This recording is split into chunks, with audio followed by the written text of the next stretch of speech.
of your own specific life. What does it mean to be human? It's summed up very beautifully in one statement. It really is. The chief end of man is to glorify God and delight in his presence forever. That's what the Christian message actually says. Why do you glorify God? So you can delight in his presence forever? Science is beginning to tell us that as we look out into the universe, we see that the universe is finely tuned in something like 40 plus properties. A scientist friend of mine actually said there's 200 properties of the universe, that if they were off by an infinitesimal amount, no life is possible anywhere. Frederick Hoyle said it looks like someone's been monkeying with the physics of the universe so that we could exist. Then you look internally and you begin to see the way DNA is constructed. 3.1 billion bits of information, I think, woven together to create a human being. All that specified complexity for you and for me. Now you might think that all sounds like design and engineering, and for those of you who are engineers here, I'm sure that's what you heard. But there's also another element to it. There's something special and beautiful about this that screams out for relationship, to delight in his presence forever. See, the Bible doesn't say you were built.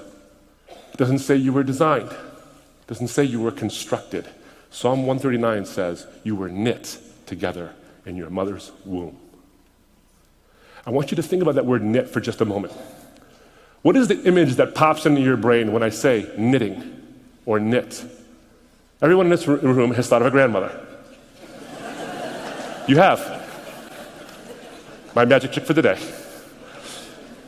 Why do you think of that? Because there's an intimacy to the idea of knitting, where someone is sitting there doing the sort of cross, stitch, loop, whatever it is you do when you knit.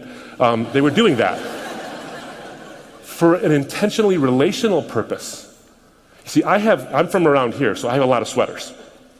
And those sweaters were all made in a factory. Some of them have monetary value because I bought them. Others have sentimental value because they were gifts to me. But there's one particular sweater in my home that is useless for warming anybody. But it is the most valuable sweater and actually almost object in our entire home. It won't even fit on my right hand. It's this little purple sweater my mother knit when she was pregnant with me to bring me home in the hospital after she delivered. I brought home all my kids in that same sweater. Aw. Why? Because as she was doing that knitting, I was on her mind. My boy, my son, my child. The Bible says you were knit together in your mother's womb. And the science is showing us the beauty of that knitting. Ask men like Francis Collins and others about the wonders of that. No time to go into it. But how wonderful that actually is. You were created that way in that knitting capacity for relationship. Everyone in this room wants, has, covets, or mourns the loss of relationships. You are an incurably relational being. What explains that about you? A blind, pitiless, indifferent universe that Richard Dawkins describes as being the way the world is, that just pops you into existence because you are just pollution, and when you're gone, no one else will care? Does that explain why you crave relationships so badly? In a meaningful sense, where love means something? Or is it more likely that the one who knit you together in that paternal, almost grandmotherly fashion, not only because you're the effect, you want relationship, you reflect the cause who defines relationship, because God exists as one being in three persons, Father, Son, Holy Spirit, eternally existing in relationship. He defines it because he always had it. And you are the expression of that. That's why the Bible doesn't say God is loving. It says God is love, because he defines it in that amazing and self-giving way. But our sense of that connectedness is quite cracked. It's cracked vertically, and it's cracked horizontally. Our connection to God is cracked, but our connection to each other naturally, therefore, will be cracked. And it won't work absent some kind of restoration. And that's why there's the incarnation and the cross. That's what it's all about from the Christian perspective, is that there is that need for redemption and restoration. A friend of mine lost his mother at a very young age. And he asked me the question, how can I know that this God you're claiming exists is good and values me or my mother when he let her die so young in my life? Now, that's the question, isn't it? We all ask ourselves, it haunts our minds. I didn't jump in with an argument right away. That would be wrong. I empathized. But here's the thing. He asked me, how can I know that God values me or my mother if you let her die so young? And the answer is this. It comes down to this. How do you know anything is valuable? You see, I have a lot of things in my home, and if there's a fire that I value very much, and if there's a fire in that home, I'm going to let those things burn, and I'm going to get my wife and my kids out of the house, and I will let those things burn. I'm not going to make my kids fatherless because of those things, as much as they're valuable to me. But if my children or my wife are in that home, you better believe I'll go in there and risk everything to save them. You know how valuable something is by what you're willing to pay for it. And I told my friend, whose naturalistic framework had not given him an answer, it was just a matter of she died for nothing in his framework. But he wanted an answer. And I said, you can know that your mother has an immeasurable value because the immeasurable God paid an immeasurable price to spend an immeasurable eternity with her. That's a matter of history, friends. Not a matter of hope only. And he looked at me. And despite all the years where he hadn't found an answer, he finally saw it. He said, I'm not convinced totally yet, but I will tell you this. That is worth believing. Human value. What does it mean to be human? It means to be valued, objectively speaking, independent of human opinion. How does this all tie together? I'm going to finish and close up and then invite Ravi to come speak to us. How does this all matter to us? How is it relevant to us? It tells us that we're valuable, but this also allows us to see other people as made in God's image as well. If you are vouchsafed that image and it's proven to you that you have that in you because of what he's done, then you can see others the same way. But so what's interesting about this is that we ask the question, how is the message relevant to me? The gospel actually inverts all of it. It inverts all of it and doesn't say the message is relevant to you. It says the message is you are relevant to God. That's why the cross is there. It is the exclamation point to the statement, you matter. Because your moral choices matter. He gives you the dignity of saying your moral choices actually matter. If they didn't matter, there would be no cross. And if you weren't intrinsically valuable, there would be no redemption. Raymond Tallis says that we are Homo sapiens. We have an intrinsic dignity. If the atheist John Gray disagrees with him and says we are more like Homo sapiens because of our insatiable appetite for destruction, Jesus says, and he comes to give his life as a ransom for many, he comes to pay the price that you and I deserve so that we can have a salvation we don't deserve because we are, in fact, the monsters that John Gray says we are, but we are at the same time the dignified creatures that Raymond Tallis hopes we are. He brings together those two contrary parts of you and me. What's wrong and what's right about us. And he makes that statement. Remember what Raymond Tallis says? He says that the kind of creatures we are is a question of supreme importance. That's a reflection, I think, of what C.S. Lewis, who dabbled in atheism and pantheism, ultimately coming to the Christian faith, actually says. He says, Christianity, if false, is of no importance. If true, is of ultimate importance. One thing it cannot be is of moderate importance. Because it tells you and tells me that you have intrinsic value. It's proven through history and through what God himself did. The golden rule says, do unto others as you would have them do unto you. Other versions of it are a little more self-protective. They're a little more self-defensive. Don't do to others what you don't want them to do to you, or do to others so that they'll do unto you, and these kinds of things. Jesus' statement of the golden rule is self-sacrificial. He doesn't say do to have done to you or do something so you can get something. He says do unto others as you would have them do unto you, even if they don't. It's vulnerable and self-sacrificial.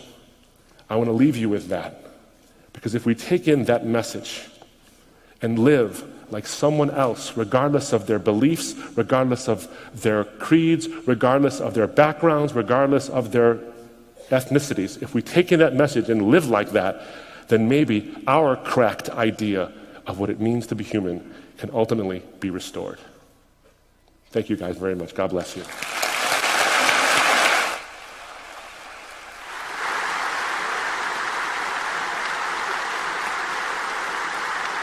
Ladies and gentlemen,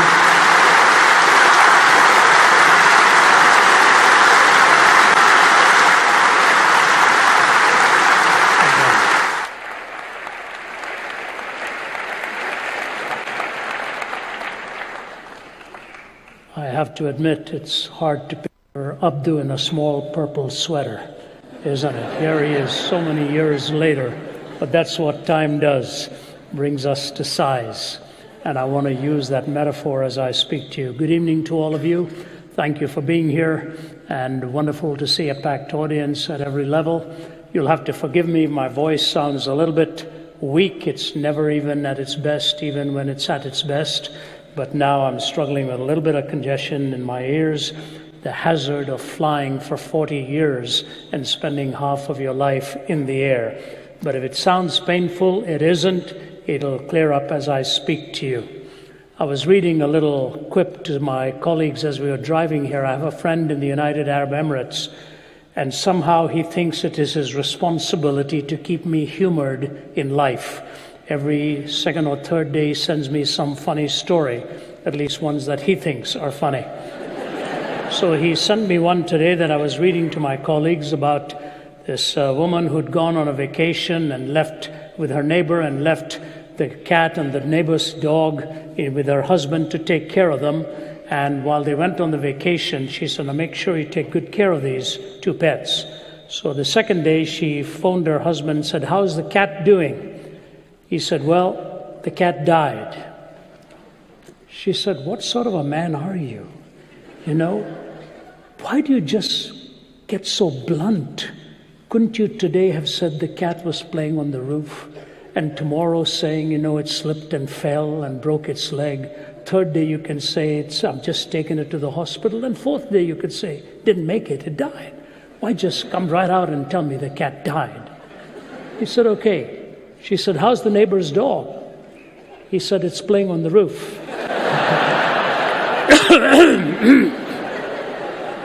Well, if you're a dog or a cat lover, you wouldn't appreciate it, but the point is well taken. And as we speak to you on a subject like this, you have a couple of options. You can cut to the chase, you can come right out and try to give your answers, or you can angle into it and make it softer to the reception.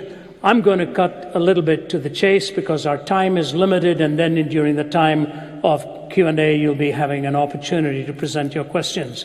It's a delight to be back here. I was here in 2003 at the university, and what a fond memory I had then. It was with William Lane Craig. He and I were classmates in philosophy in our graduate studies, and we came together to do a couple of open forums, but that was when I had more foliage on the roof, and now gradually it's been disappearing. Viktor Frankl, after his third presence at Auschwitz, said this: "If we present man with a concept of man which is not true, we may well corrupt him when we present him as an automation of reflexes, as a mind machine, as a bundle of instincts, as a pawn of drives and reactions, as a mere product of instinct, heredity, and environment. We then feed the nihilism to which modern man is in any case prone. I became acquainted with the last stage of corruption in my second concentration camp, Auschwitz. The gas chambers of Auschwitz were the ultimate consequence of the theory that man is nothing but the product of heredity and environment, or as the Nazis like to say, of blood and soil. I am absolutely convinced that the gas chambers of Auschwitz, Treblinka, and Majdanek were ultimately prepared not in some Ministry of Defense or other in Berlin, rather at the desks and in the lecture halls of nihilistic scientists and philosophers." I misspoke in the beginning by talking about the third time he was there. It was after his second visit in Auschwitz.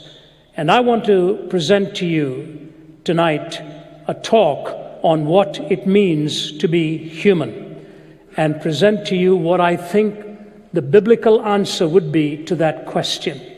But before I move into the heart of that, I want to read for you two other statements.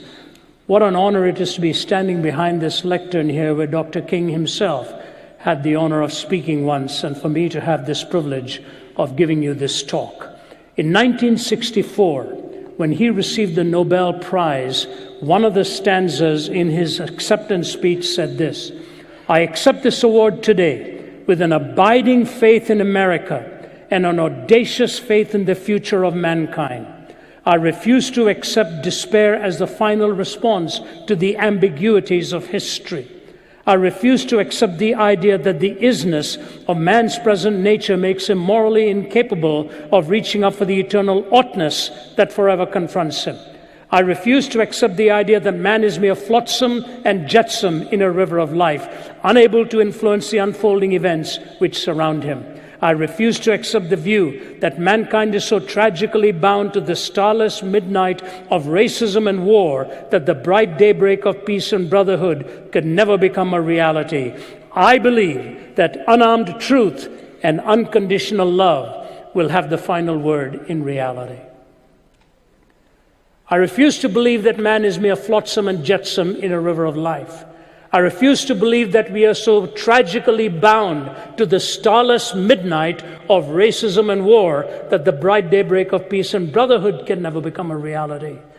I believe that unarmed truth and unconditional love will have the final word in reality. I often have thought, in fact, I ponder many times when I'm crisscrossing the globe and see some other tragedies, and I sit back and think of the great men and women on whose shoulders we stand, whether it be the likes of Gandhi or the likes of Dr. King himself, many others who have fought so hard for preserving dignity and civility, even in the intensity of things that really divide us. What would Dr. King have said looking at the vitriol in our time? I recall speaking last year this very month to a group of journalists in Washington. And a woman came up to me afterwards and said, I have spent 30 years in the State Department. 30 years. She said, I have never seen the mood so toxic as it is now. She said, Ravi, it's unbelievable all that has happened in just a few years and in one generation, when the mood is so toxic. How do we treat each other through our disagreements? How do we convey truth to one another in a civil manner, realizing that we may have deep-seated differences? I happened to have make a quick overnight stop in Orlando on my way here from Atlanta because my grandchildren were vacationing and enjoying Disney World and so on. And so I took a few of the rides in there, sitting next to my 5-year-old grandson, wondering what kind of a world he will be seeing maybe 20 years from now. And as we were going through that beautiful ride, it's a small world after all. You know, it's a beautiful ride, but that melody stays with you all night long. You can't go to sleep if no, you're muttering away at that. And then to watch him just marvel at all that science and technology has done. One of those was called soaring. You just sit and watch the spectacular display of technology. And I had to hold on to his hand and say, it's just imagination, Jude, it's just imagination, because those planes come flying just over your head and so on. The biggest thrill I had was in watching them have a great time. And so my question to you is, what is going to determine the difference? You know, a few days ago, Atlanta was beaten quite convincingly at the end of the game by the Patriots. What if the Falcons had said, we want to stop the game at halftime because we're winning right now? No, that's not the way the game is played. It's played with 4 quarters. It's played with rules.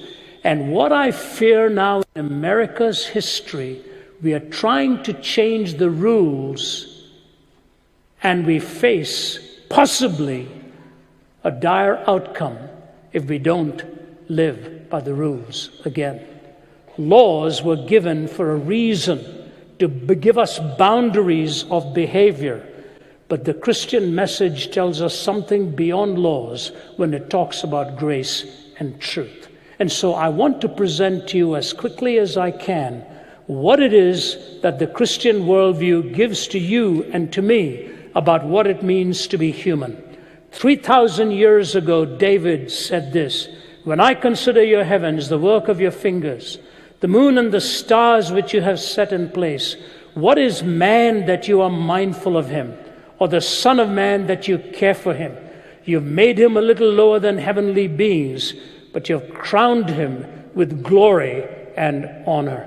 It's an incredible statement made 3 millennia ago by the sweet singer of Israel, who wrote in the Psalms on the glory and the majesty of the created order and that supreme expression in what we call humanity. What is there in man that you're mindful of him, or the Son of Man that you visit him? I want to give you 4 simple truths that the Judeo-Christian worldview presents about what it means to be human. 1 or 2 of them will be repetitive, but hopefully we will also get beyond that. Number 1 is that the Bible talks of a designation, or if you wish, a creation. That there is a designation, there is a designed order to who you and I are. You see, it was, I think, Chesterton who said, you and I can sit and revel in a sunset and pay a huge compliment to how beautiful the sunset is, but the sun will never return the compliment. It'll never look at you and me and talk about the capacity to behold and the marvel and the wonder and all that comes together in truth, wonder, love, security, all these components with which you and I live and for which you and I long. When you see the designation or the creation, the first thing you see is this: there is an intrinsic worth to your life. That worth is not given by the United Nations. It's not given by the state. It's not given by the government. It's given by the very designated and created order that you and I have not extrinsic worth, but intrinsic worth. Hence the difference in cultures today, where some nations actually believe that the value of an individual is conveyed by those who are in power. That's not what the Bible reminds you and me. It reminds us that we are made with such essential worth, intrinsic worth. There are 2 extraordinary conversations that Jesus had, which points this out. The first one is the conversation that he is asked to define the laws and which is the greatest commandment. And the greatest commandment had to be reduced from 613 laws. Moses gave 613 laws, and the questioners of the law are trying to trip him up, whether it's going to be law against law, religion against religion. Can you tell us which is the greatest commandment? When Moses gave 613, Isaiah reduced it to 15. David reduced it to 11. Micah reduced it to 3, to do justice, to love mercy, and to walk humbly before your God. Jesus is now being asked to reduce it to 1. It amazes me that he could have, but he didn't. He looked at him and he said, you shall love the Lord your God with all your heart and all your mind and all your soul and all your strength. And you shall love your neighbor as yourself. He said, on these 2 laws hang all of the laws and the prophets. On these 2 commandments hang all of the laws and the prophets. Why did he give 2? Because of the first, the second necessarily follows. Without the first, the second is with its feet firmly planted in midair. You love the Lord your God, and you love your neighbor as yourself. Why is that so? In that second conversation, now they try to trip him up, political power against political power. And they looked at him and he said, and the man said to him, the lawyer said to him, is it all right to pay taxes to Caesar? How nice it would have been if Jesus had said no. Then come April 15th, you can be both religious and rebellious at the same time and pay the price for it. Jesus said to him, do you have a coin? He said, yes. He said, give me that coin. Jesus took the coin in his hand and showed it to the man. He said, whose image do you see on this coin? The man said, Caesar.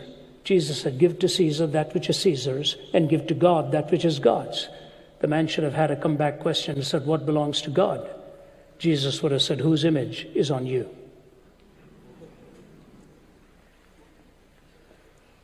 That trip-up question failed because they saw what Jesus actually said, even with his antagonist. You are made imago day. No other worldview gives you this compliment. You are not God. No, you are not the devil either. There's a Hindi song that anybody Hindi speaking here says, "Na main Bhagwan hu, na main shaitan hu, duniya jo chaho samjhe, main to insan hu." I'm not God. I'm not the devil. You can choose what you want. I am a human being. Song says it. You're not God. Neither are you Satan. You're a human being. Well, the Bible tells us what it means to be human. There is intrinsic worth. I remember being in Chiang Mai in Thailand some years ago. I was visiting a house for those who had contracted Down syndrome at birth, and my daughter had gone to see if we could do a project out there. There was a little boy there called T-U, and he was doing some paintings. If anybody else had done it, you wouldn't take a second look at it. But he's doing some paintings. And there he was working away with the brush. And you know what the teacher told me? I forget, it happened some years ago. Something like this was his 11th or 13th painting. And people come from all over the world and they buy Tu's painting. You see, he knew that his mother had taken care of him, put him in this home, came to visit him every day, brought him his lunch, did all kinds of things. And when the first painting sold for a hefty amount of money, he took that money in a bag and gave it to his mother and said, "Without you, I would not have made it."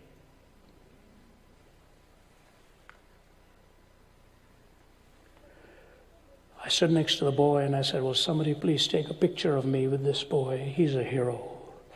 His heart knew value and what it meant to have intrinsic worth from another human being. My grandson Jude is 5. I've told this story many times, and out of the mouth of babes, says the Bible, you will hear, you have ordained praise. One day my daughter Naomi, his mother, lost her car keys, and she couldn't search and search. She slapped her forehead and said, "I'm losing my mind." And he was 3.5 years old at that time. Jude came and stood in front of her and said, "Mommy, whatever you do, please don't ever lose your heart, because I'm in there." A child who learns value and intrinsic worth. That's what the Bible says to you and me. You are not the random collocation of atoms. You're not an accidental blip on the radar screen of time. God has given to you essential and intrinsic worth, and I have no right to violate you, because you are created, imago Dei, intrinsic worth, but so it is, there is a reflective splendor. How God manages this is absolutely remarkable by introducing the notion of the family and love between a fellow human beings. He moves this from the cosmic setting to the individualized privilege and prerogative. What do I mean by that?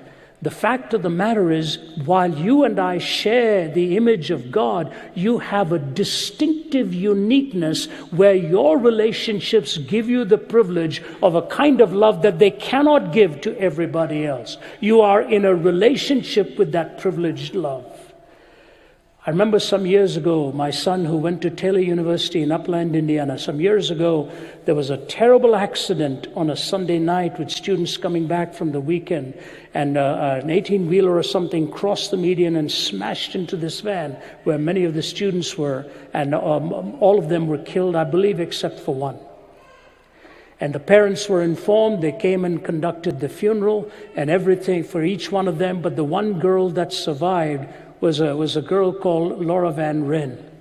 And so they informed the Van Ryn family to come and take care of their daughter. She was smashed up, banged up, beyond recognition. And the Van Ryn family stood around that bed, day after day, night after night, and I'm not 100% sure how it went, but I think her boyfriend was also there. And the more of the days went by, when he asked questions, he looked at the parents and said, "Something is wrong. She's not answering these questions properly." And the father got exasperated and said, "What is the matter with you? She's been hit. She's been so sidelined for some time. Just give her." He said, "No, something is wrong." Finally, one day, she looked up from her pillow and looked at them and said, "Why do you keep calling me Laura? I am not Laura. I am Whitney. I am Whitney Sirac." Parents were shaken by this, called the president's office, said, was there a young woman by the name of Whitney Sirac in that van? I said, yes. Well, your coroner has made a mistake. The girl that we've thought is our daughter lying in this bed is not Laura at all. This is Whitney Sirac. You better call the coroner right now and get this thing straightened out. Well, the girl was right, and the coroner lost his job. He'd not done any of the DNA testing that was needed. And he told the parents of the Van Ryn family, this is your daughter Laura. It wasn't. Whitney Sirac was finally released, but you can imagine the trauma. The girl who was buried as Whitney Sirac was actually Laura Van Ryn. The parents had to go to the grave, change the grave, the marker. The parents who thought they had buried Whitney came and stood by her side. There's a distinctive and particularity to your life that God reminds you and me is never lost in the sea of humanity. And what he cares about you as an individual is a unique Christian gift with the particularity of your value. Many of you may not even know this. I was 17 years old in Delhi when I tried to take my own life. I had never opened a Bible in my life, never gave God any serious thought. A man walked in with a Bible and wanted to read it to me. My mother wouldn't allow him to read it. I was in critical condition. They didn't expect me to live. The poison that I put into my system was expected to work and literally take my life within a few days. But as that scripture was read to me, never having opened the Bible, and the Bible verse that was read to me was from John 14:19. Jesus said, because I live, you also shall live. And I just muttered the prayer of a desperate man. I said, I don't know what all this means. I really don't know who you are. But if you know what life is all about, I don't. I want the life that you can give to me. I stand before you today as a 70-year-old man. 53 years ago, God changed my life by reminding me that he cared for me as an individual and pursued me all the way to that hospital bed. I never dreamed of the day that I'd be standing in front of audiences all over the world telling them what it really means to live. Intrinsic worth and a reflective splendor. Secondly, and quickly, there's an incarnation. From the designation of creation to the incarnation, the Word became flesh and dwelt among us full of grace and truth. I don't have the time to go into this, but I want you to remember this. Truth is a powerful and the most valuable thing in the world, but uncoupled with grace, it can become merciless and cruel. Uncoupled with grace, it can become merciless and cruel. And the grace of the Christian gospel is so unique. When you read the prodigal son's story, the boy comes back after squandering all of the inheritance. And the amazing thing about that story is what happens next. It is not so much that he comes and falls into the house at his father's feet, but the father leaves the home and goes to meet him outside there.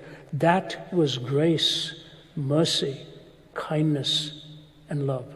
All of us need that grace sometimes, especially when we've blundered hard and long and made huge mistakes. In the incarnation, the grace that was offered. I was doing an open forum in Damascus, Syria, and the leading Shia sheikh there by the name of Sheikh Hussein was a very kind gentleman. We dialogued for 3 hours. Between us, the interpreter. He would ask me a question about my faith, I would answer it. I would ask him a question about his faith, he would answer it. And an audience was listening in. He always graciously addressed me as professor, professor, professor. In the last moment when it all was coming to an end, he totally surprised me. When he looked at me and he said, Professor, I think I have to say something to you. It's time for us to stop asking if Jesus died on the cross and to start asking why. It's from the Shia cleric, Sheikh Hussein in Damascus, the leading Shia. I said, Sir, do I have your permission to quote you? He said, yes. He said, it's something we need to think about. And that's why the hymn writer says, what language shall I borrow to thank you, dearest friend, for this thy dying sorrow, thy pity without end? Or make me thine forever, and should I fainting be, Lord, let me never, never outlive my love for thee. See, the church has been guilty of showing very little grace. And Christendom, when it was in political power, did not set a good example. I just ask you to do one thing. Don't judge Jesus by what you've seen in the church. Whenever religion becomes politicized, it destroys both politics and religion. The choice to follow by faith is a freedom for you to choose or not to choose. This is the uniqueness of America. We are given the freedom to believe or to disbelieve. We are given the freedom to believe or to disbelieve. Faith that is born, that is engendered within you, can never be coerced. It will not be that trust and that belief, because it's wrapped into love and truth, and the choice is that sacred trust God gives to you. So you've got the designation, the incarnation. I'll just mention one more. Thirdly, transformation. The Bible talks about the transformation of the human heart, how God is able to change the heart of an individual and change it from hate to love and from anger to mercy and grace. I will just give you one illustration of this and mention my fourth thought and be seated. I've had the privilege of going to Angola prison in Baton Rouge, Louisiana several times, and it's about 20 miles out of there. It was the most deadly prison in America. There were over 5,000 prisoners there, 85% of whom are on 85% of whom are on life without parole, and about 40 or 50 of them are on death row. My colleagues sitting here, Abdu and 2 or 3 others sitting there, have all had the privilege of going there together with them.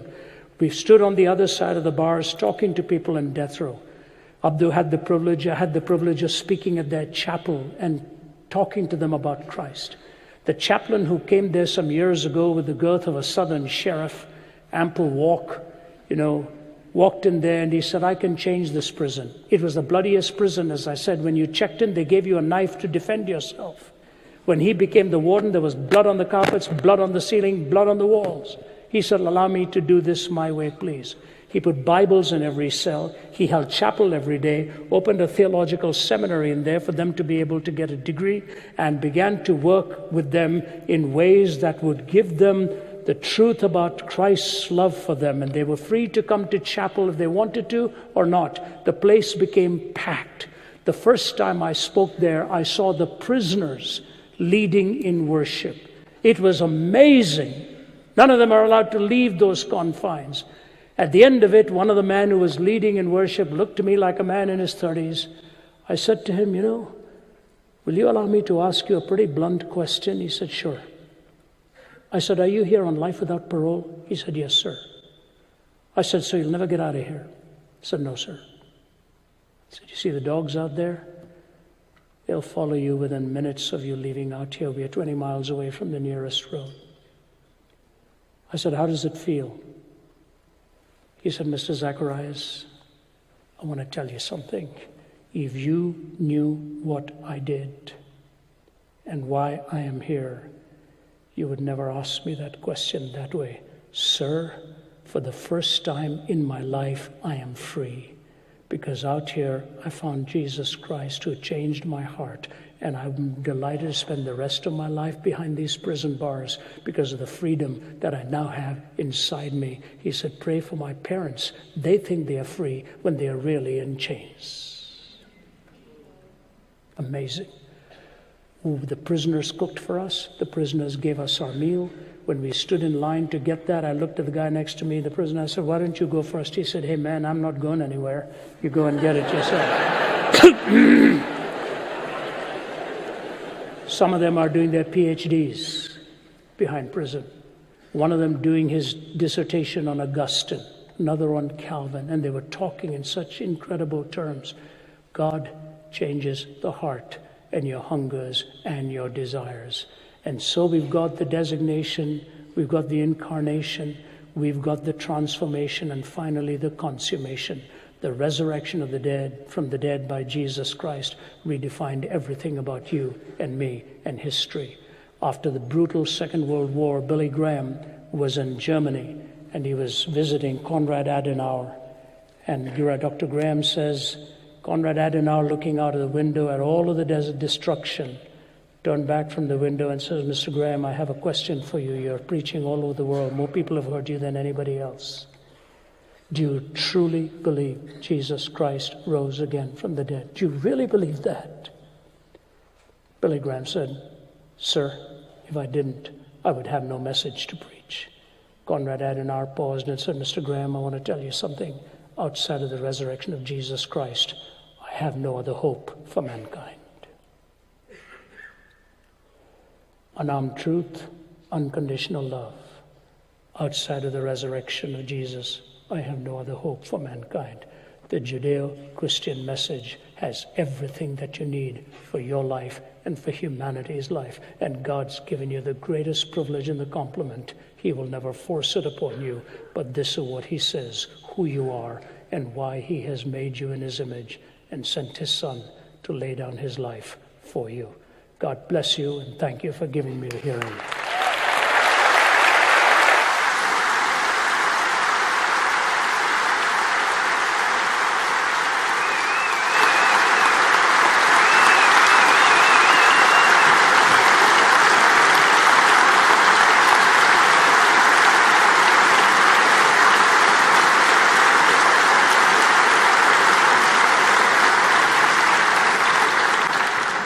From everyone here in the Michigan community and the Ann Arbor community, I just want to thank our speakers so much for coming tonight.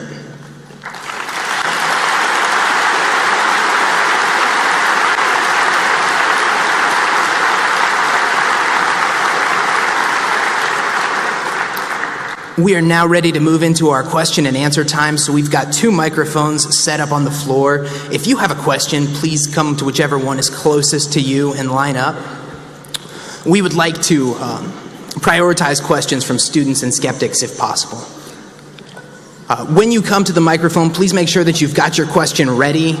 In law school, I tend to start talking and then figure out where I'm going about halfway through. We've got a lot of people that would like to ask questions, so please make sure that you're brief, you're in the form of a question, and you know what you're going to say when you get up to the microphone.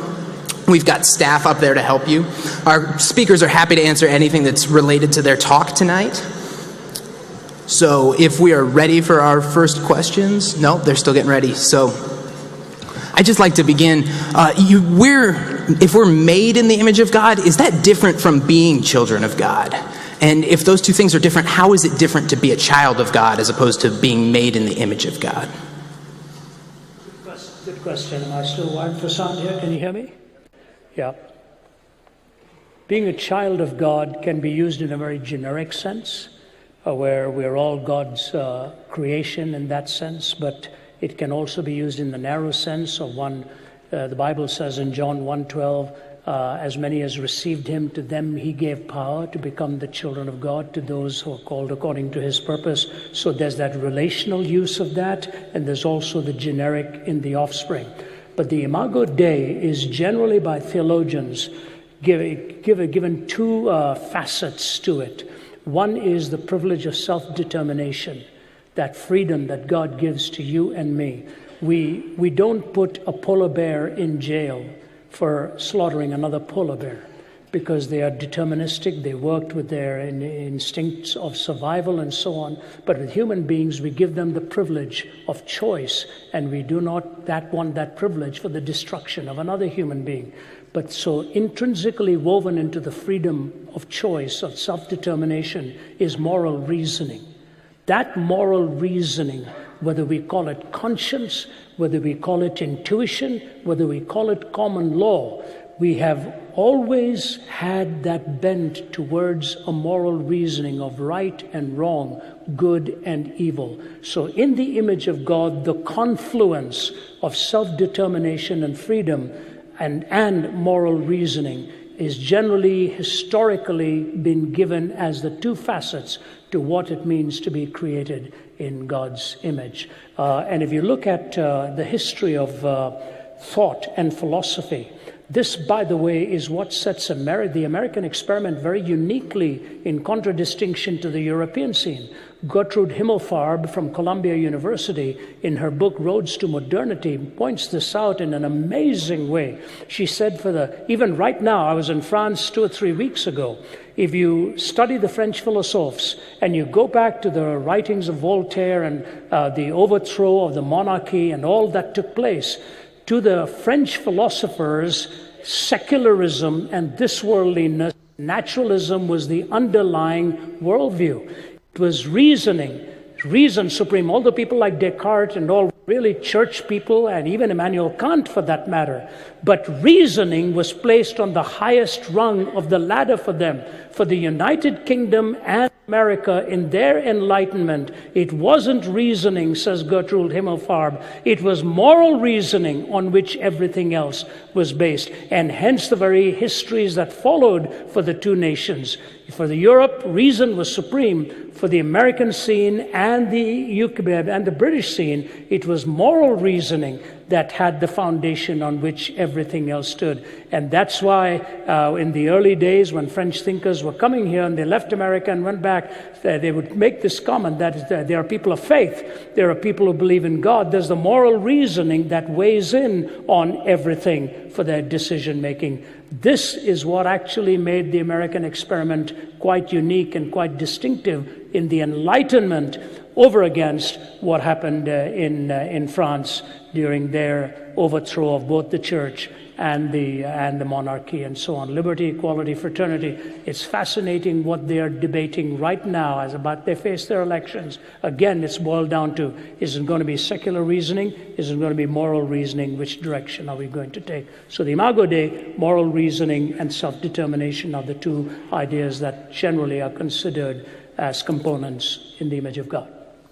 Thank you. We're going to start with the microphone over here. You will be the first up. For coming and speaking to us here today. I don't know if this is working. Thank you.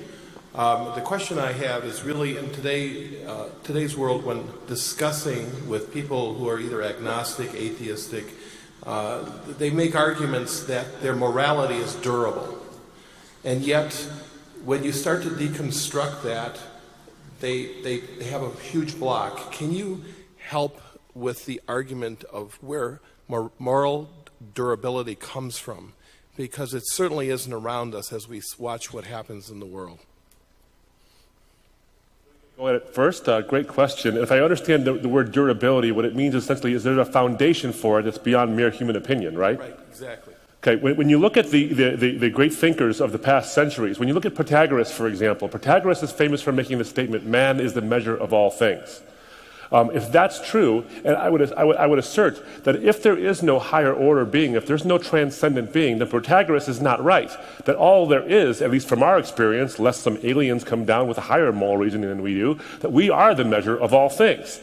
When you look at the history of humanity, from its most technologically dim history to its most technologically bright history, which is right now, do you see a marking of an increased morality in terms of viewing the other? I think that we begin to see it break down quite a bit.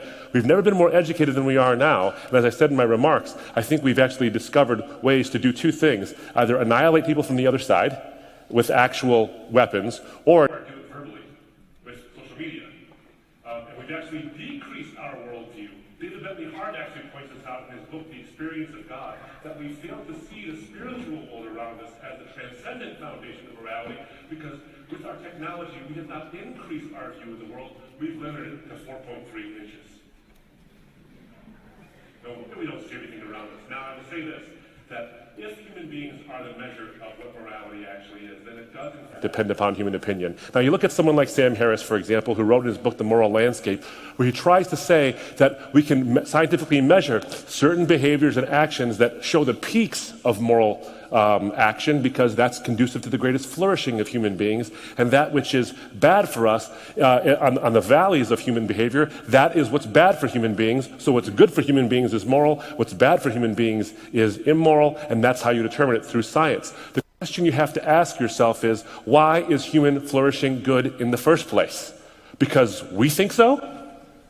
In his book, I think it's footnote 50, he points out the problem of what are called utility monsters. A utility monster is one being who uses the life of, or even sometimes the very life, taking the life of a lower order being for the utility of the higher order being. So cows, for example, exist, and we are their utility monsters. We use them for clothing and for food.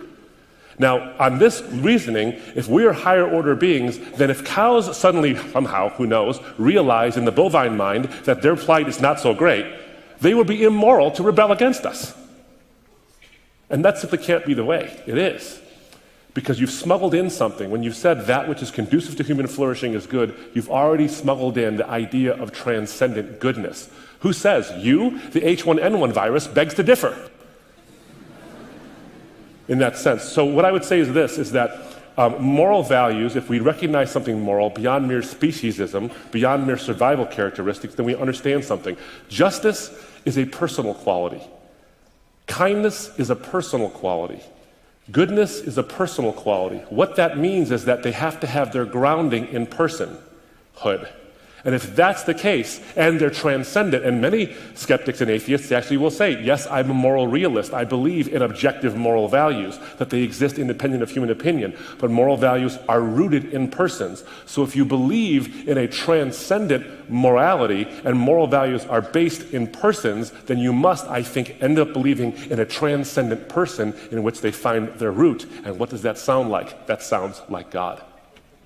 Thank you. Great question. I just add a footnote to that as well. This is such an important question. Are you hearing me or not? You're okay. Maybe you don't want to, but thanks very much. This is such a critical question in our time, especially in a pluralistic culture. How are we going to arrive at what is normative? See, when the anti-theistic thinkers like Dawkins or Hitchens or Dennett and others go after the theists, they will attack the causality argument. They will even attack the design argument. Long ago, they did away with the ontological argument. This is the thorn in the side of the anti-theistic thinker right now. Even Bertrand Russell said, I do not know what the answer is here. It perplexes me. Kai Nielsen, the famed Canadian atheist, we have not been able to show that reason requires the moral point of view, or that really rational persons unhoodwinked by myth or ideology need not be individual egoists or classical amoralists. Reason doesn't decide here. The picture I have painted for you is not a pleasant one. Reflection on this depresses me. Pure practical reason, even with a good knowledge of the facts, will not take you to morality. That's Kai Nielsen. And morality gets even more complex when you think of the supererogatory acts that people do, where the stronger will actually protect the weaker at the risk of their own lives. Like a train accident years ago in Alabama, where the Chauncey family had their 12-year-old girl strapped, cerebral palsy daughter trapped in her wheelchair, and they hung in there through the swirling waters, holding her up till the rescuers could come, and their last act was to throw that wheelchair into the arms of the rescuers while both of them lost their lives in the process. This is what ethicists will call a supererogatory act, where the weaker is actually given the future and the stronger is willing to risk their lives. When it moves into cross-cultural and pluralistic questions, even more complex than that. I was visiting Mahatma Gandhi's home in India. I was astounded by a banner that was in that home, and it was a quotation by Bertrand Russell, who said this: "It is doubtful that the Mahatma would have succeeded except that he was appealing to the conscience of a Christianized people." So there in the home of a pantheist was a statement of an atheist really applauding the theist. That it is doubtful that it would succeed except that he was appealing to the conscience of a Christianized people. If we don't settle where we are going to get our moral reasoning from, sooner or later the law of the jungle will prevail, and I think we will begin to see the havoc that none of us wishes to see. That microphone right over there. Yeah, first I just want to start by saying thank you for coming here. I know it's as tolerant as this university claims to be. On a daily basis, I watch people who question like the uniform perspective be mocked and derided, and it's very courageous of you guys to come here. And just very proud of my university for its behavior in response to this. I wish I could say the same for UC Berkeley, but I can't. So this question I'm asking, it's not like a gotcha question or anything. I was a Christian for 17 years. I've read the Bible cover to cover twice, and I eventually left Christianity because it couldn't answer my questions This question is directed to the first speaker. I'm sorry, I can't remember your name. And it's about what you said, your statements about human dignity, its origin and purpose. I'm just going to read it. I wrote it down. Your statements about the Golden Rule and why it exists. You believe that it exists because respect and dignity for human life was instilled intrinsically by a deity. I believe it exists because of evolutionary drive and animal instincts. Every species of animal on the planet puts themselves before other species. It's not just humans that have their own little golden rule. Dogs don't care about the lives of cats or giraffes, but would be devastated if their close relatives died. Every species on this planet fights for the survival of its own race. That's why cannibalism in the natural world is so unusual. That's why, for some reason, we cringe at the idea of killing and eating another human being, because they are one of us, because we survived this planet together, because our species means more to us than any other. That's why the principle of the Golden Rule exists and why we put our own survival and existence above that of all other species. Can you explain why dignity and respect for one's own species and the logic behind the Golden Rule is not uniquely applicable to the human race? What are your thoughts on this perspective? That's a great question. Very, very thoughtful. Thank you very much for the wonderful way in which you've put it. I think very thoughtfully put. Let me suggest this. When you look at, I think, the animal world, and there's been some studies on this very thing about what amounts to altruism. When you see some evidence, and I remember studying this at this very university, by the way, on this, the altruism of animals, so-called altruism of animals. And what those resort to is a couple of things. You'll see one animal, for instance, sacrifice itself for the sake of the, whether it's a herd, whether it's a troop, whatever it might be. That is a matter of instinct. And they don't reason within themselves, I'm giving myself up for the good of the tribe. They don't do that. There's no reasoning there. I would suggest to you reading something from an atheist that I quoted, Raymond Tallis, in that book, Aping Mankind. He addresses this specifically, the idea that we are dehumanizing humans to look just like animals in our actions. And so he's saying that uniformity you see, that idea that animals act just like us, he says, I challenge that empirically so, that we don't actually see this because what they're doing is based on an instinct. Now, he's an evolutionist and he believes that it's based on evolution, and there it is. But when you and I sacrifice for ourselves, you have the cognitive ability to actually resist the urge to do so. They don't have the urge, the ability to resist the urge to do so. It's instinct. But you and I can say, if this 70 plus years or 90 years, whatever it might be, is all I'm ever going to have, you are perfectly within your rational rights to say, why give it up for anybody? Why would I do that? And so you actually fight against your instinct of self-preservation because your rational capacities allow you for that. Now, one might say, well, that was developed over time for the sake of the tribe. Michael Ruse, in one sense, an atheist philosopher, would agree with you when he says that morality is an illusion foisted on you by your genes to get you to be a social cooperator. And then he makes this footnote. He says that now that you know that morality is an illusion, what's to prevent you from behaving like a pagan Roman? Nothing in an objective sense. That's his statement. So the question is, when I say dignity, that's a morally imbued word. It's not an instinctually imbued word. A beaver that gives itself its life up for the sake of its pack or whatever beavers travel in isn't doing so because it's saying, I'm affording other beavers the dignity of continuing on. But you do that. You recognize that dignity. That's a moral quality. It's not a mere survival instinct. I would challenge the idea, by the way, of altruism even in animal kingdoms because it's limited. It's very different than ours. It doesn't surprise me that animals act similarly to us because there are certain mechanisms built in, I believe, by a common designer for the survival of species. But listen to what, in Salon magazine of all places, a place that's not friendly to the Christian faith, as you smile, I can tell you already know this. Michael Lind, in August 23rd, 2011, said this: social animals are not altruists, nor are they strict individualists. They are nepotists. As a rule, social animals like wolves, deer, humans, and chimps show favoritism to their relatives and friends and allies, with little or no concern for members of their own species with whom they have no close connection. So even interspecies, we don't have a desire for altruism. Abrahamic monotheism, he says, insists on the brotherhood of humanity, not just brotherhood of actual sharing DNA. Under the fatherhood of God, Darwinism insists at best on the distant cousinhood of humanity. This is what he says: science can tell monkeys where they come from, and technology informed by science can build a cleaner and safer monkey house, but a knowledge of science cannot turn monkeys into something They are not.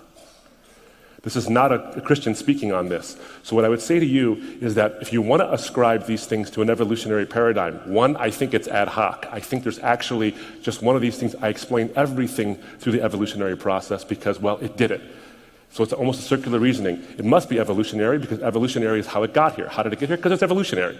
There's an ad hocness to that. But I think you recognize, and in fact, the way you opened up your question was so telling and so wonderful, by the way, which is why I compliment you on it, is that you were proud of the university for doing what it did, for allowing people, maybe with a counter perspective, to be able to speak, in distinction to other places that might not have been. And you thanked us for the courage to do that. Every one of those was moral. And I don't think any one of those was evolutionary, because it confers on you and me something beyond that. Great question. Thank you very much.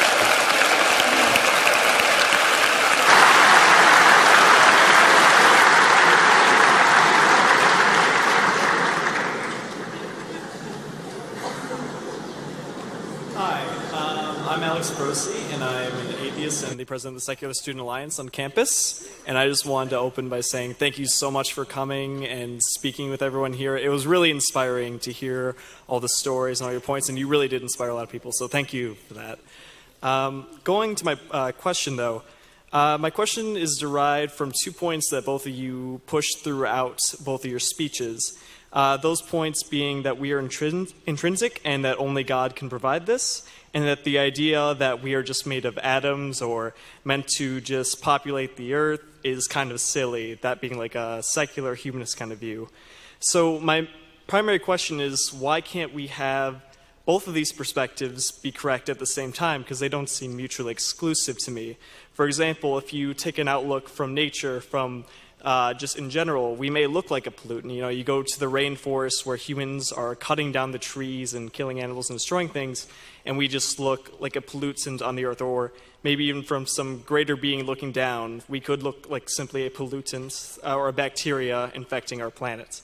However, if we look at each other from our family or our friends' perspectives, or even from ourselves, we can find this intrinsic value in one another, the way we spread our love to one another, and that's a very important value. You know, I don't think either of these perspectives necessarily devalue the other.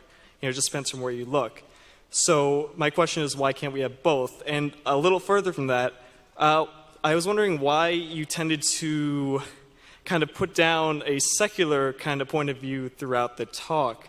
It seems like, I don't know, it didn't seem completely necessary to put that down because yeah. But anyway, going off the main question, I'd love to hear your thoughts. Address the second part first, and then Ravi I'm sure can answer the part about the marriage of intrinsic worth and how we derive it from family, but we also seem like pollutants. And I'd venture to say that in some senses I think God agrees that we are as I was saying before, John Gray says that we're Homo sapiens, but Raymond Tallis, the atheist, says that we're Homo sapiens. And what I was pointing out is that Jesus, in the whole point of the cross, was, yes, that's true. Both are right. But that intrinsic worth only comes, I think, from a heavenly source, because otherwise it's not intrinsic, it's extrinsic, because other human beings are only useful to the extent that they actually propagate the species. And so if you don't propagate the species, logically speaking, you're kind of useless. And you don't have an intrinsic value, you have very little extrinsic value. And by the way, I'm not the only one arguing this. You ask Peter Singer out of Princeton the same exact question, and he'll tell you that newborn babies, newborn, not preborn, newborn babies can be eliminated because they have no intrinsic value unless the parents give it to them. So I think that's one of the outworkings of this, but that's not exactly your question. But why did we talk about the secular, the viewpoints? And I certainly don't mean to single them out. I think, and I actually tried to highlight the idea that all traditions and secular traditions, if you go to look at that poster where it has the golden rule, the secular traditions are there as well about what the golden rule sounds like. I'm not saying that there's no sense of that written on your and my heart. In fact, the Bible says no matter what your belief system is, there is a moral law you recognize by virtue of your design. But I'll say this, the reason why I go from, I was actually talking about the secular point of view on this is because I recognize that humanism shares with me the idea of human value. That's a common thing that you and I, you as an atheist and I as a Christian and Ravi as a Christian, we share that. We share that. I want to affirm that in you, and your question suggests that that's something we both should look for and strive for. So absolutely correct. But sometimes in order to show the clarity of one position, you have to compare it with something else. Our colleague Os Guinness often says this: comparison is the mother of clarity. And I think that we have to do that in order to show the differences between two views. There are other views, there are other theistic and non-theistic views that we could have compared it to. But the secular view, I think, is one that provides a certain amount of clarity upon which to answer the questions we're facing. What does it mean to be human? So that's part of it. I'm sure there's more to come. It's a great question. Again, you can just see how much the question of purpose, value, meaning, morality, and all sort of come into play in all of these questions. Let me take the second one first, because it's actually simpler to deal with, and then move to the first one. Secularism or secularization. If you go back to the 70s and 80s, Peter Berger from Boston was sort of a seminal thinker in this area. I've had the privilege of talking to him, had the privilege of even interviewing him. Writing in the 80s, he himself saw sort of the end of Christendom coming, the end of the Christian worldview. He sat in our radio studio and said these very words. He said, I was wrong. I was wrong. I had not at all thought of what evangelicalism was going to accomplish in the lives of millions of people all over the world. But he defined secularization in these ways, where religious ideas, institutions, and interpretations have lost their social significance. Where religious ideas, institutions, and interpretations have lost their social significance. Now, I think we have to be careful here. It is a good thing to have a secularized leadership and government oversight, because you cannot force religion on anybody in a pluralistic society. But if secularism means that there is no vertical possibility for life, if it means that you cannot allow the freedom for people to believe and trust in a divine creator, then it is not just secularization, it is a hostile imposition of a this-worldliness. It will never work. Even if the Christians were to just lay down and give up the fight on this, there are other worldviews that simply will not tolerate a totally secularized consciousness. A person in one of these worldviews said to me when I was traveling, he said, let me tell you something, how I see my faith versus the Westerner's faith. And he drew two circles, and it told me everything I needed to know. In that circle, that a big circle, he put a dot.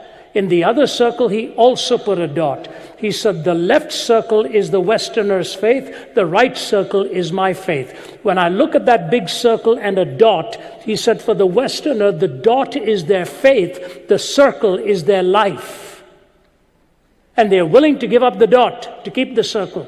He said, when you come to me, the dot is my life, the circle is my faith.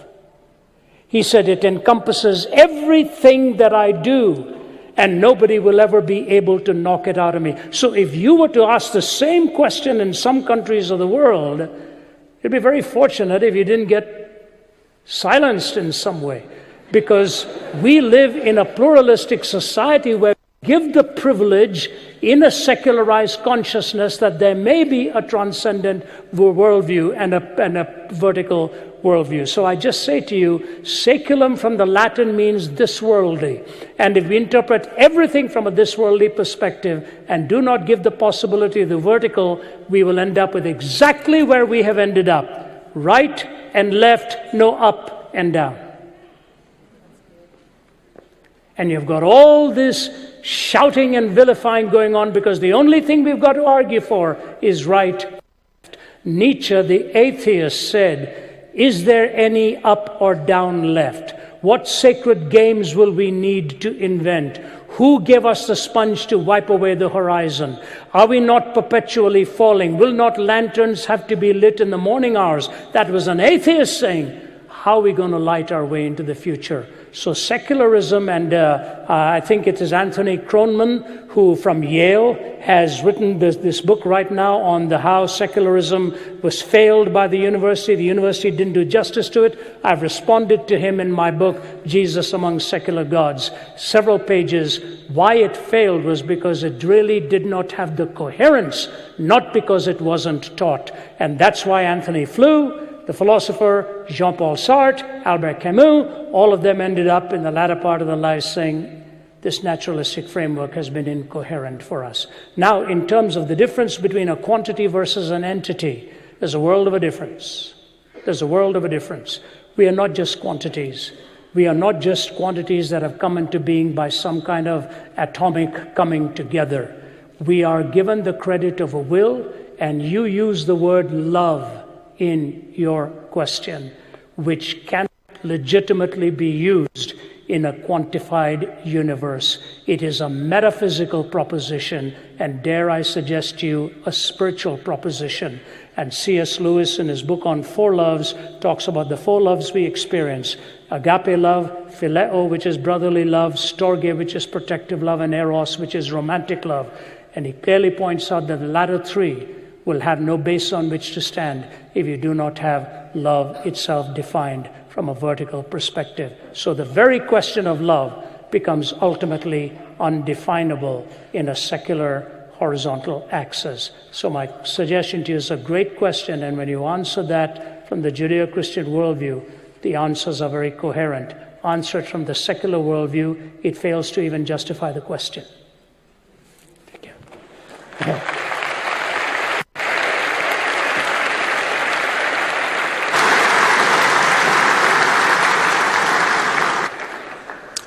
Ravi, in your talk, and even right now, you speak of the divisions and how there's a right and a left, and how you fear for America, and how we have just gotten so far from the principles and the laws of humanity. And I think that a lot of us in America have different fears and are very split in different ways. And so I'm wondering, with the intrinsic worth that you guys have laid out for us tonight, how do we personally take that from this place and practice it, but also how do we do that as a country? Yeah, we as those who are in the realm of philosophy and ethics, and especially with the Judeo-Christian worldview, we try to be very careful not to get into the political arena. I write sometimes, and my teammates pour a bucket of water on my head to cool me down after that. I would love to say a lot about what I see is happening, and it's very sad. And by the way, this did not happen in the last few months. This has been happening for years. The whole language of intensity and animus and the division of the country, whether it's this way or that way. You know, when I left India, I was 20 years old. My brother was 22. We were given $400 each to go to, I went to Canada to find a living and make our home there. I'm always grateful to my dad that he trusted us to do that, because things were getting tough in India at that time. I remember going to see the Canadian interviewing agent. We had to spend 1 hour being interviewed in our move to Canada. All kinds of questions. And he just bore down on our background, our intentions, and I'm talking about 1966, over 50 years ago. And then he looked at my brother and me, he said, I finally have one question for both of you. Why do you want to move to Canada? And I wanted to just say, well, I want to make a living. I want to make a healthy living. My brother was 2 years older than me, just put his arm out to keep me silent. And he said this, sir, we think in English.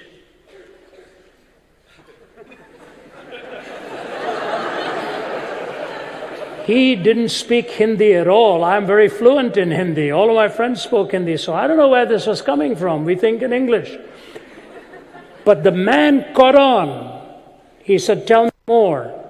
And my older brother said, we have a value structure in which we've been raised. Now, my ancestors were Orthodox Hindu priests from the highest caste. Somewhere, some generations ago, there was a conversion and then a reversion and went on. I was the first, my sister and I were the first in the family to give our lives to Christ, and then one by one, the whole family followed. So I'm just telling you this, it wasn't a religiously guided conversation. But my brother was saying, we have values that are best represented in the West. And one of the things he said, and if you ask any Indian today, what is India's greatest strength? Tell you brain power, engineers, doctors, brilliant thinkers, scientists. You ask any Indian what is India's greatest bane, what is the greatest weakness, he'll say our culture is so corrupt that it is destroying the country.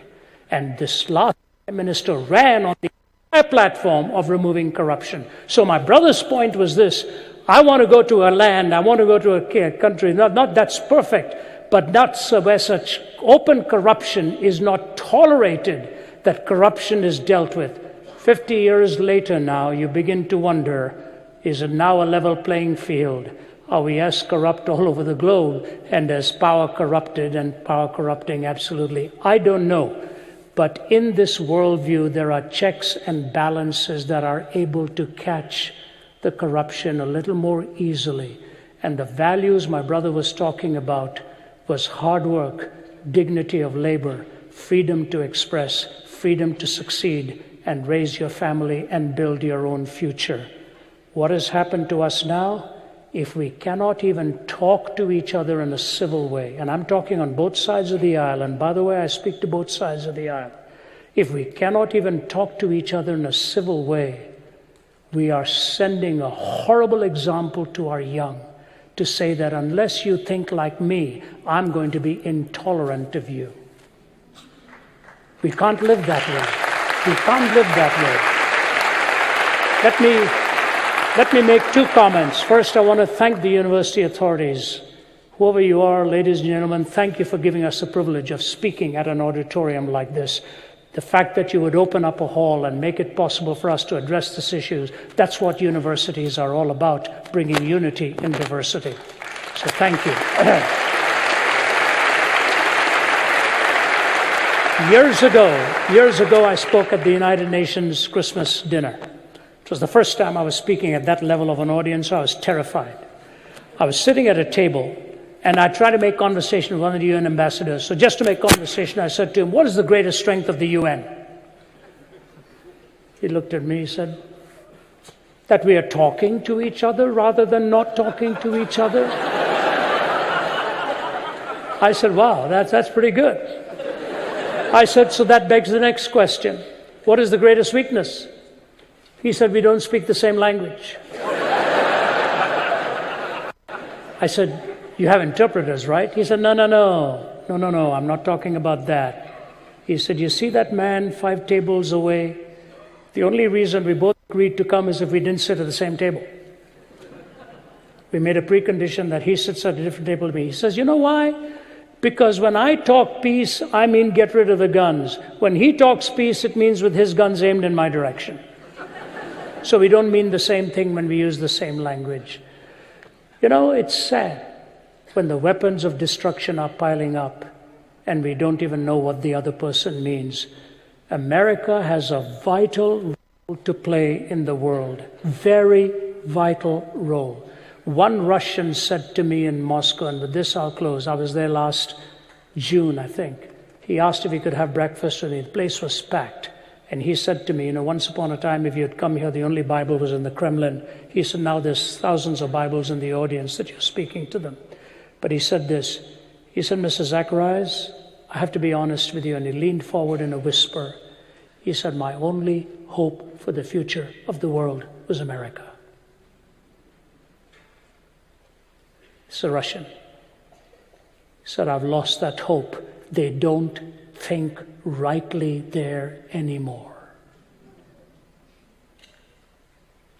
We better start thinking rightly. We better start at the highest powers and the leading places to sit down across a table, shake hands and say we don't have to agree, but we can stop being disagreeable and stop poisoning the wells and distorting news. Let us give it like it is. The greatest privilege we have is the ballot box. Let's not lose that privilege. It's a privilege that we'll cherish. In Singapore, 5 Cambodian young people came to intern in a hotel. And the general manager of the Raffles Hotel told me this.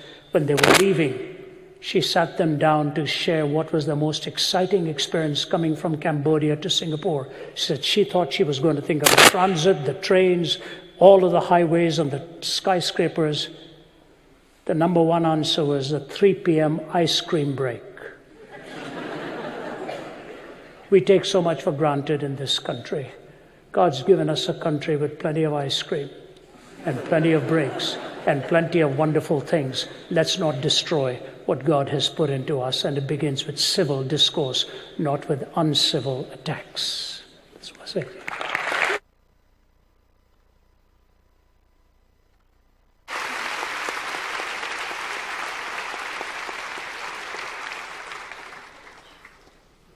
Hi, I want to thank you too for coming here. My question is something Dr. Ravi said, was that there's no other worldview that gives humans intrinsic being. So what I've been trying to make of is, why are there communities that are so much better at respecting and loving each other than the Christian church is?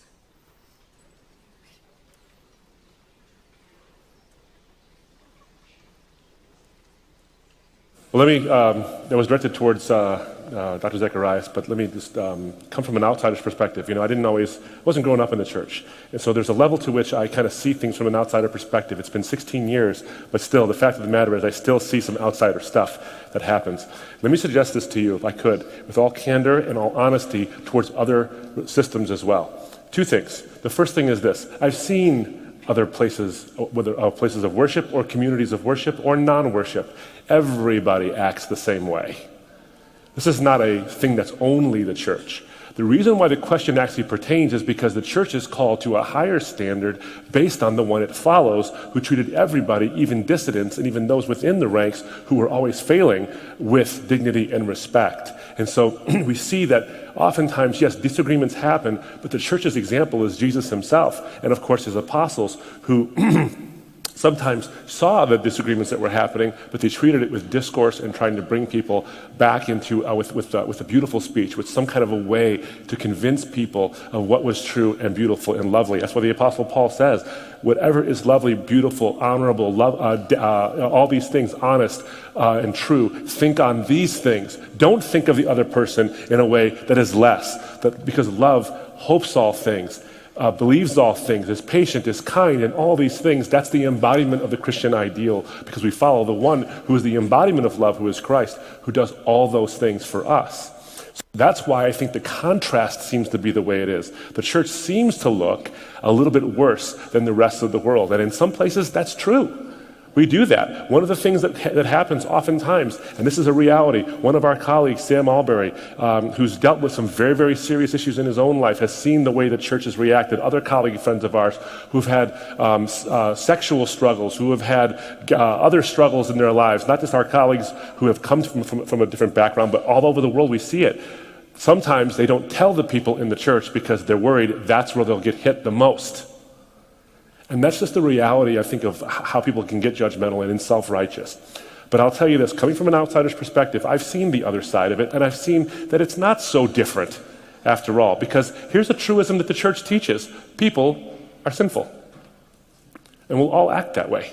All of us will. And that goes my second point, is that this is not a strike against the Christian church, or it might be a strike against the way that Christendom is expressed, yes, but it's not a strike against the gospel itself, because Christians behaving badly doesn't prove Jesus wrong. It actually proves him right, because he said people act that way. Human sin is a doctrine of the Christian faith, which I think it was Muggeridge who said that it is once the most resisted idea in all of Christendom, but it's also the one with the most empirical evidence for it. And I think it was Philip Yancey who said, the fact that the Christian church behaves badly is actually proof that it's right about human sinfulness. But we have that hope that comes from without. So we have that standard we have to live by. And it is a shame. It's not an excuse to do bad things. It's simply, in fact, we have to be convicted more of the things that we do that are poor, because there are those who are looking from the outside and saying, why would I join that? Why would I do that? And this goes back to something about Jesus that I absolutely love. This is something that I just think is so important for us to understand here. Jesus made a comment, and it's a controversial comment, especially for his day. He says, for out of the heart come evil thoughts, murder, adultery, theft, false testimony, and slander. These are what defile a person. He makes that statement about you and me. What he's pointing about in my heart and in your heart is that you're evil, That's a terrible recruiting poster. You're evil, come follow me. What's interesting, it's hard to get followers, but he did. Somehow he did. What I love about this statement is this: Jesus doesn't tell you what you want to hear. He tells you what you need to hear. And every other worldview, whether it's religious or non-religious, basically tells you that you can be the solution to your own problem, failing to recognize that because you're the problem, you can't solve you. Is that if we do enough good things, we'll please God, or if we do enough meditation, we'll become God, or if we educate ourselves enough, we'll have a Star Trek-like existence in a utopian society. See the faith in us? And the Christian message that Jesus says is that, no, that's not how it actually works. And he tells you like it is, not how you'd like it to be. But then he provides that remedy, which is the cross itself, that says that because you're that way, you but I can. I can do it. And if you just accept that, that's the change. The church needs to act like it has been redeemed. That's my answer to you. Thank you so much.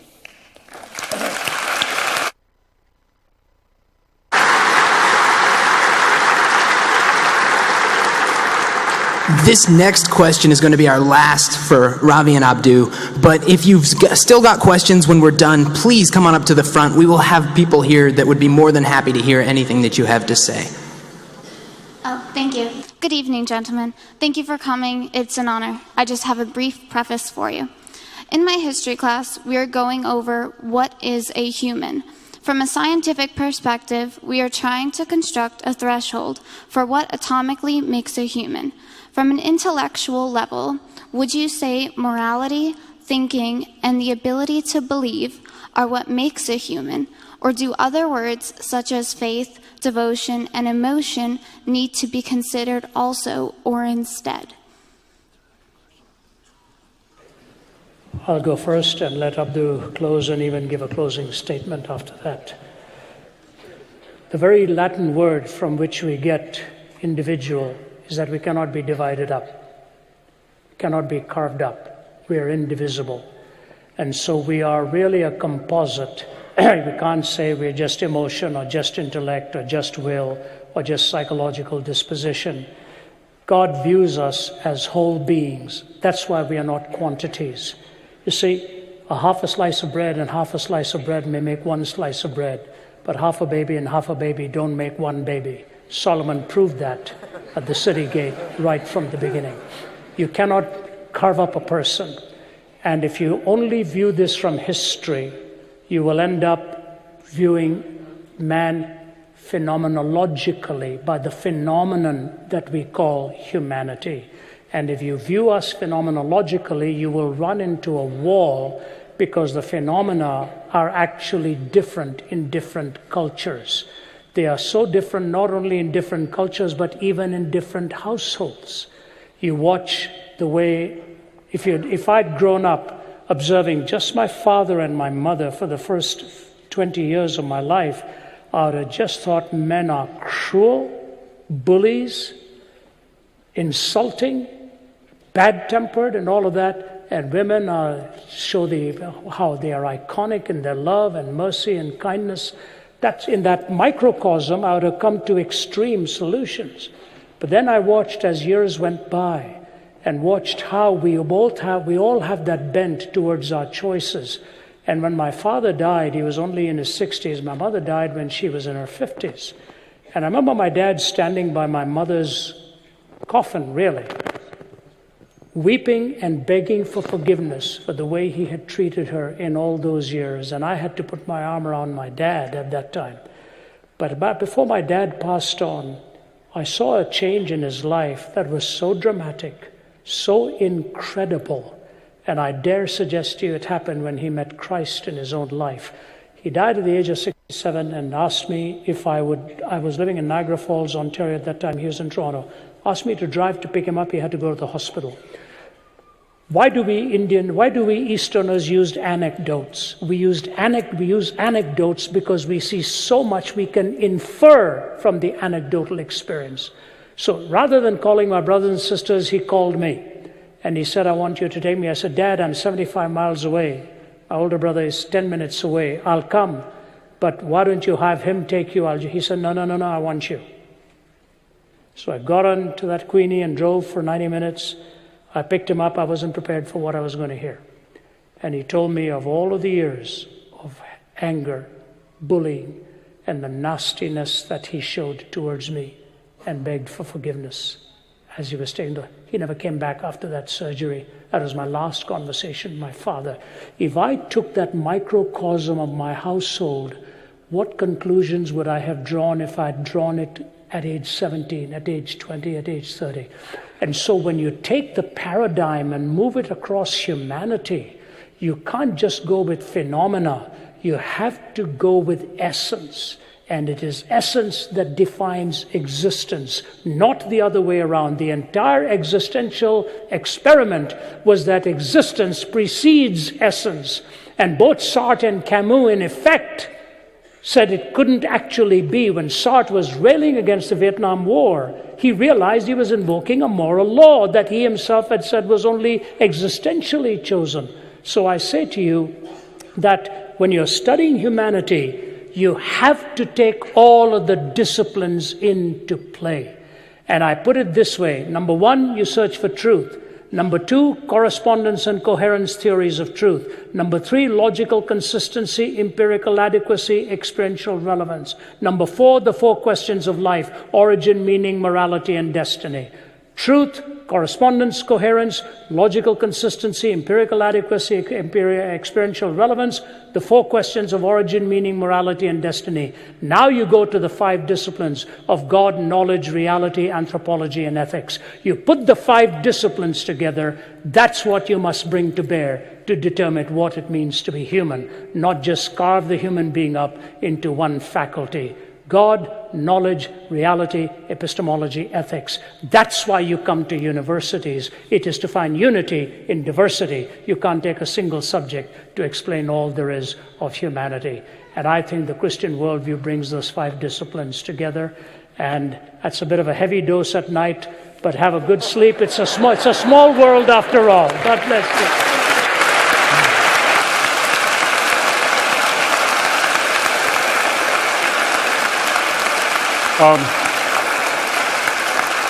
If I could just, I'm sorry, I didn't know if it was over now, but since I stood up, I'm going to say something. Part of your question asked the question historically, history class, is that right? Okay, not in a biology class, it was in history class. Okay, so this is more of a historical or philosophical question, because I think sometimes people want to parse out when do we become human in terms of the various controversies that exist around when human life actually begins. But as Ravi talked about, it's not just one capacity, it's the conglomeration of capacities, but it's not just the capacities, it's the potential for the capacities that makes you uniquely human, which makes a chemical makeup, a human and chemically is different than a cow chemically, because there's the capacity for these capacities as well, there's a potential for these capacities as well. But you know what's interesting is that you look at the word. You see, we're asking the question: what is human? In distinction to other animals? I think the question ought to be asked in this way as well. We can't forget this. What does it mean to be a person? Because we ask what is human in terms of chromosomal and biological, but we have to ask ourselves, what does it mean to be a person? This is not an obvious question. See, the word person actually comes from the Latin persona, which means mask. In other words, you were given personhood by someone else. It was conferred upon you in the Roman Empire by the government, because being born doesn't qualify you to be a person. In fact, that's almost a direct quote from Peter Singer, who I quoted earlier, about what it means to be human. He would say being born doesn't qualify enough. And even the Roman Empire would say, it's not enough. You have to have that put onto you, that mask of personhood put onto you. Otherwise, you can be chattel, you can be property, you can be whatever it is, but you're not actually a person. So when we ask that question, what does it mean to be human? Imbued in that is what it means to be a person as well, because that's an important part of what it is. Now, I will tell you this idea of equality, this is terribly important, because when you look at other people as persons who are no less, no more than you, that's when the question actually has value. Why ask the question in the first place if equality and understanding what equality isn't part of the end result? Is it a mere academic curiosity? If it's that, well then who cares? But if it's got something more to it, now it's more than that. I remember when I was 11 years old, I went over to a pizza shop that was near my house. I would frequently go up to this pizza shop that was by my house. Me and my cousins or my uncle or my brother or some friends would go up there, and there was a glass door, a very small place. You couldn't sit inside. In order to eat your pizza, you had to take it with you. But there was this glass a wall there for the window that allowed you to